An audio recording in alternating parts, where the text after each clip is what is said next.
Thank you. What this presentation isn't about, it's not really about advocacy. I'm not going to stand and tell you all why research data sharing is a brilliant idea. I think it is, but that's not really the point of this. This is supposed to be a practical, pragmatic presentation about what research data sharing, what lots of the change that's happening in this space really means practically for publishers. What can we do about it? But I will just leave this quote there for a few seconds because it's one that I often use and I do quite like it. There's an awful lot of opportunity from open data, but for the most part, most of the research data that our customers, authors if you like, are producing, dealing with, and we sometimes see as publishers isn't really open data at all. We may see some of this data be submitted to journals as supplementary material. We might occasionally see links to data in other sources, in content in other ways. But in fact, there's a lot of research data which no one really sees at all. So what researchers do, or at least what they say they do when they respond to surveys, interests me quite a lot. And what's encouraging is that more than half of researchers do share their research data. All the citations for my evidence are down the bottom there, if you wish to dig into the detail. So lots of researchers do say that they share their research data, but the most common way of them doing that is not really the most effective way for the rest of the research community, and not the most effective way for the publishing community if we wish to try and maximize the benefits from linking and publishing research data. So the most common way that people publish research data is in supplementary material still, which is here to stay for a lot of reasons, which I'll not go into. And the most common way of sharing research data is just through direct contact, when for the research community at large to benefit from research data, actually having it in an open repository, ideally specific to that research community, is the best way for other people to find it, reuse it, solve more problems than having data which are somewhat invisible. So I think that's important to bear in mind. But there's been an important trend, I think, in particular the last couple of years, and that's in policy. The policy of funders, the policies of institutions. I would say research data policy is about 15 years behind open access policy. So there's probably approaching 200 or so funder or institution mandates or policies on open access to papers. And we're probably approaching about 40 policies of funders and institutions on some form of access to research data. I won't name them all. In the UK, there is quite a progressive or aggressive agenda for research data policy. But all these policies are different.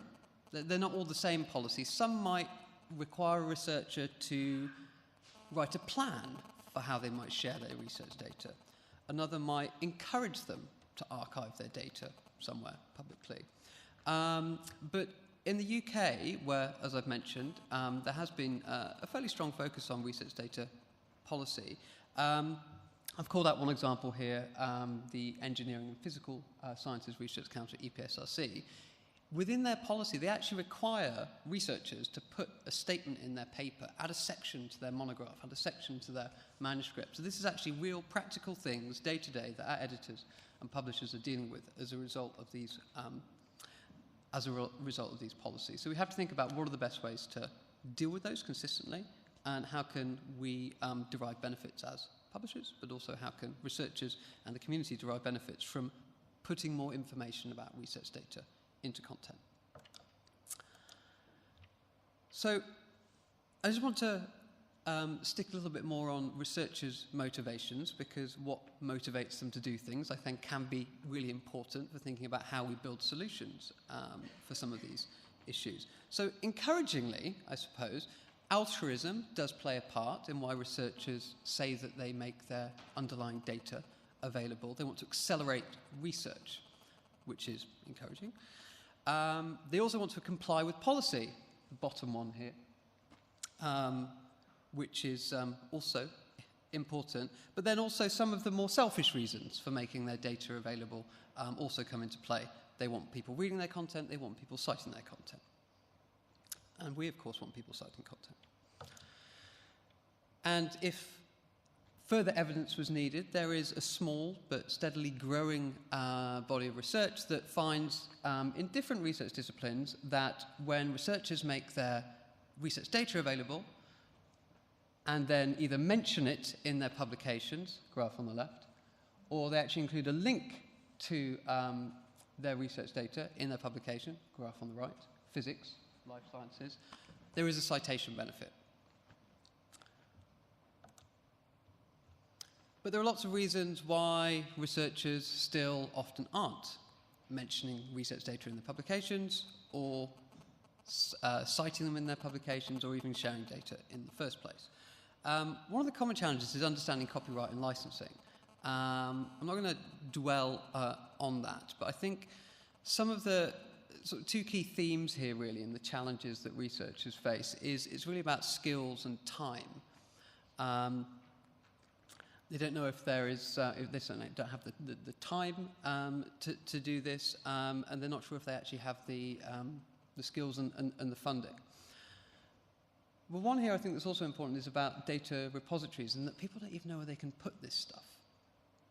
Around half of researchers, 45%. And these are things that publishers are starting to help with a little bit. And if you sort of follow research data or have been looking at what's been happening and what publishers' activities have been with data publishing, you may be aware of some of these examples. I'm not going to go into too much detail on most of this list, but as publishers for the last several years, we've been launching data journals, we've been producing new types of articles, data articles, new ways for researchers to make this research data available. We've been experimenting with things from the perspective of Springer Nature with data peer review, so we have journals that get peer reviewers explicitly to look at the data as well as the papers. Other publishers have launched services that really try to drive data discoverability, data search services, for example, all of which are often innovative and exciting, but I think lots of these initiatives still remain somewhat on the fringes. They're relatively small new services or new products. For the most part, researchers still very much care about getting their papers published in a good publication, good quality peer review, but also complying with funder policy as well. So I think we have to be aware of that, and we have to be pragmatic and realistic. How can we support these changes, these moves towards more open research, in a way that's relevant, practical, and implementable for the majority of researchers, not just those who are perhaps most excited by new innovative types of publications or visualizations on their articles. And that means really talking about policy, information for authors. Not the most exciting bit of what we do, but certainly a very relevant and a very widely used bit of what we editors and publishers do. So in a way, maybe we've been putting the cart before the horse. I think I've probably made that point before. I just like this picture because I like this picture, but I actually sourced it from, I think, a website for the worst public domain images in the world, I think it's called. But yes, cart before the horse. So we've been doing some really cool stuff, but we need to do the boring, necessary, and important stuff if we want to dramatically raise awareness of all these issues with research data. And journal policy it's a bit of a mess. This image is taken from a piece of research that our friends at JISC did. They tried to create a database of all the different types of data policy that journals have. if anyone's ever heard of the Sherpa Romeo service for open access policies, I think one of the goals was to create a similar kind of database for all the different types of policies that journals have on data and to categorize them in some way. But they basically had to stop at about 250 journals because it was too hard, or certainly too difficult, I suppose, with the money that was available for that particular project. So data policy is, I've mentioned funders have many different types of policy, and for journals it's probably even worse. So what can we do about that? I will present in a second something that we at Springer Nature are very much doing about that, but I just want to highlight one other general point around data policy as well, not just to market one particular project to you, but mentioned in my abstract as well. So a body called the International Committee of Medical Journal Editors, which many of us probably have journals who are a member of this organization, they made an announcement earlier this year about introducing a policy across all of their many hundred of member journals around data sharing, which caused a lot of reactions, some of them very strong reactions, because what they wanted to do was require authors who publish, this is medical research, typically research about people, to make their anonymized data available, so all names, addresses and everything taken out, available within 6 months of publication, which is to be applauded. It's a bold move supporting research transparency, and many, many hundreds of people, and maybe some other publishers in this room, submitted responses. And now someone has a job of going through all of them. That's not me. But I just thought I'd share a couple of key points from Springer Nature's response. So we, as I said, applaud the initiative to make research data more transparent. But the devil is really in the details. How is it going to be put into practice? How will it work? That's sort of what I'm going to talk about for the next few minutes. And particularly with medical research data, there are costs and skills associated with making that information available. So, something that we have been working on for a few months at Springer Nature, this is already public knowledge, but we have tried to harmonize data policy a little bit. I won't go into the full details. There is an appendix slide, which I imagine you will get afterwards by email.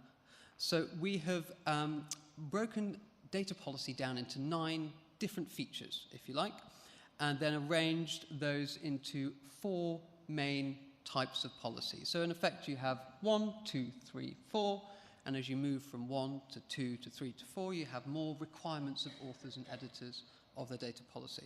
I'll give you a more specific example. So our first type of policy would be that a journal just encourages authors to share their data, put them in a repository. That's it. The fourth type of policy would require all the data supporting the publication to be open. They would require the peer reviewers to have access to the data, and they'd require all of the data sets consistently to be cited in the publication. And what we're doing currently is individually contacting all of our journal editors and working with them to identify the right kind of data policy for their journal. This is around 2,500 journals, so it's a long-term project. But as of today, we're at 629 journals who have taken one of these different but more standardized and harmonized approaches. In the second and third type of policies, I'll talk about some of the practical details of those a little bit more, but these have requirements for including these data accessibility statements in papers, so a section that's included in every article. So those requirements come in at the third type of policy. So obviously this is a long-term initiative. There are costs associated with doing it, but we think there are benefits as well. We have an interest as publishers in supporting compliance for our authors in the same way as open access to papers. Open access to research data will probably become equally important. If we can make our content more consistent, that's better for readers. I've already shown you evidence that better links and citation of research data might result in more citations as well. So lots of reasons to be doing this. Just to call out a couple of common themes. So all of these different policy types, or even in their most basic and most advanced forms, all of them try to encourage researchers to put their data in a data repository because there are numerous benefits for doing that, and they all explicitly allow data citations. This is a practice of including formal references to things that are data sets, which is often very easy and much like citing a paper. But we're trying to create a culture where that is allowed and encouraged. We also, to support this process, editors as much as authors, or sometimes more editors than authors, we've also created a help desk, effectively, a place where they can contact us for advice on various things, such as which data repository should I be recommending to my authors, or what's the right kind of policy for me as an editor, or for us as a society, perhaps. We are fielding quite a lot of questions on how do you write these data access statements, because my funder's now asking me for it, and what's the right way to do it. So we're trying to provide more consistent and standard ways of doing that to aid compliance. And this is, we're certainly receiving numerous inquiries every week as we roll out this service.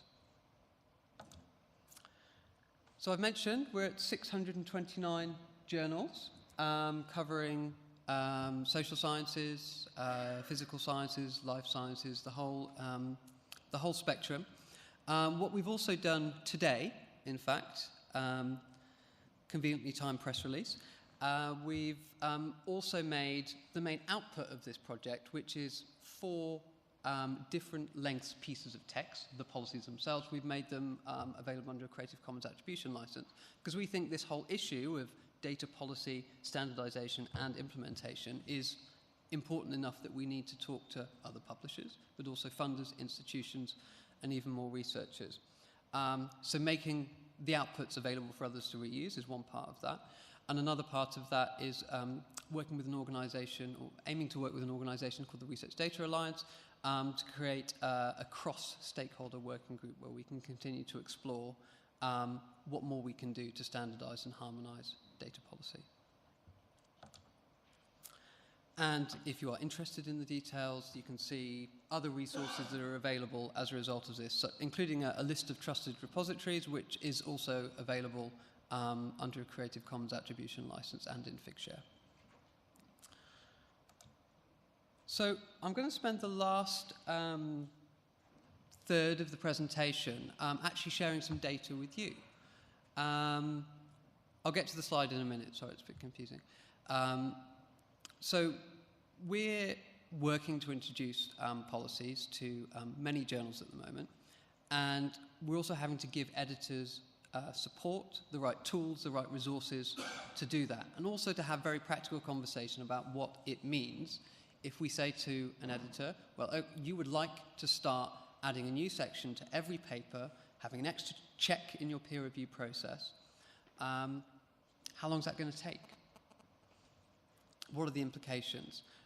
So as well as working to introduce these policies, we're also working to understand what the costs are associated with them. How long does it take? And also, how do authors respond to these policies? How are they behaving as a result of introducing these new policies? So I'm going to show you some work in progress research that we've been doing to understand costs and author behavior as a result of some of these new policies. And they center around, finally getting to the slide, they center around these data availability statements. Now, I know I've mentioned them a few times already, but I just want to make sure everyone's up to speed so that no one misses the point of the next few slides. So these are something that, as I said, a number of funders are requiring, but basically they're a short statement that goes near the end of the article that says, here is where you can get my research data, or you can't get my research data in some cases. So usually it's a statement, a sentence with a link, or it might just be prose. That's what they are. Lots of publishers are now starting to standardize and require these. PLOS is a really good example. Royal Society Open Science, Biomed Central journals have been requiring these for a while, etc., etc. So that's what this research is currently focused on.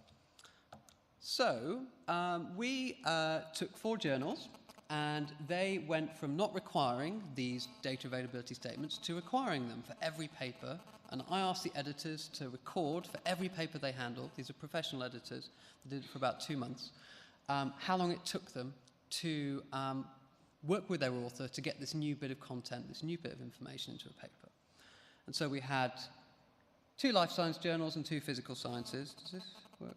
No. There's no point. Anyway, so Life Science Journal A, sort of translational, sort of basic and sort of more translational life science.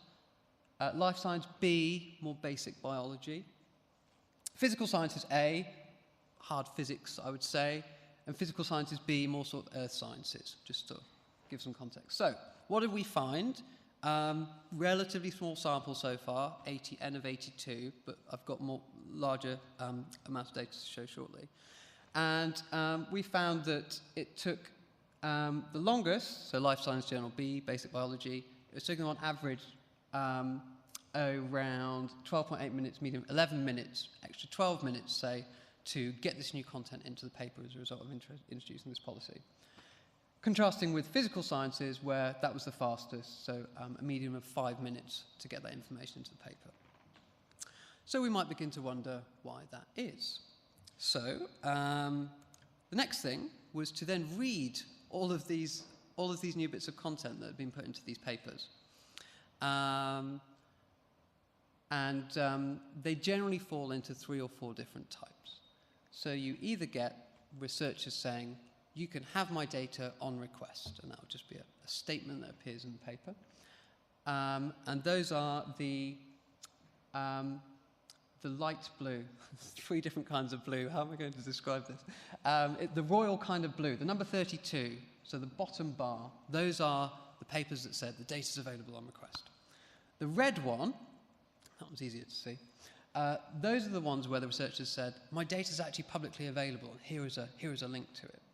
And so there's an important difference that you can see here. Proportionally, in the physical sciences, most of the researchers are saying the data is available on request.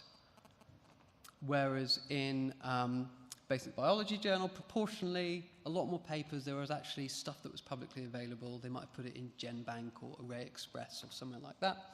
And in Earth Sciences, where actually there's quite a lot of culture of using things like government websites for weather data and what have you, there are a lot of links in those papers as well. So there's some differences there. And I think physical sciences is an interesting one because I've mentioned one of the major physical sciences funders in the UK does have quite a strong policy. But when you think about how some of physics works, where people, they jet off to CERN and they produce petabytes of data, they can't very well put it in a rucksack and give it to another collaborator too easily. So data available on request could be quite a reasonable position for some of these physical sciences. And when we sliced it another way, lo and behold, having a statement that has public data does indeed take the longest amount of time. So the third bar there. So I didn't go into too much detail. Data sharing is good for research and good for society, but there are some costs associated with it, and this is one potential cost, is it takes a little bit longer to get the work through. But one of the conclusions from this was, so this was a pilot on 4 journals, was that actually we're happy with this. As editors and as a publisher, we know this is a bit more work, but the benefits we think outweigh this. So this was actually used as a reason for us to think, okay, we're going to go from 4 journals to 16 journals, and introduce the policy and make it official. And we've continued to gather data. And the same trend has been seen, basically. So these are 16 journals, but lumped into their major disciplinary area: life, physical, or social sciences, and also a couple of multidisciplinary ones as well. And again, what we're seeing is in the life sciences, around half of people are actually being able to make some of their research data available, put a link in their paper somewhere. In the physical sciences, more people are still not able to actually put something in their paper about what data is publicly available. Last kind of interesting, encouraging, I suppose, result that we've seen so far is that while making data publicly available does still take more time, it looks like our editors are getting better at it. It's now 8 minutes rather than 13 from a larger sample size. So that's encouraging that people are grappling well with this policy, and also that I think from our perspective we're improving the ways we communicate these to authors, we're improving the ways we support our editors in order to implement these policies. So I'm kind of moving on to conclusions now and wrapping up. And I trained as a journalist once upon a time and sort of have had a natural aversion to metaphors most of my life, but have decided to stop worrying and embrace the metaphor for my final slide. And I'm a bit of a runner in my spare time, so I thought I'd use the data sharing as a journey metaphor. I think what we're learning from this is that data sharing, if it is a journey, it's certainly a marathon, not a sprint. We've got many different competitors, and certainly lots of different journals, researchers, people are at different levels of fitness. There are different stages of readiness to actually embrace data sharing, and we certainly can't assume that one size is going to fit all. Hence, we've certainly seen some value so far and some success in having some harmonized standards, but also providing a degree of flexibility that enables each researcher, each journal, each society to get the right step on their data sharing journey. But we do need to make sure everyone comes along for the ride, as it were. Because if we only really focus on the innovative, the new, the exciting things that we can do, we're not going to maximize the benefits for the research community, for publishers potentially, what we could gain in the future from research data that's widely available. So people are, they may still just be happy to continue publishing their papers in the usual way, but if we can help them to do that in a way that supports data sharing practically and pragmatically, then that's a good thing to do. But it does mean that often we just really have to go back to basics. Thank you.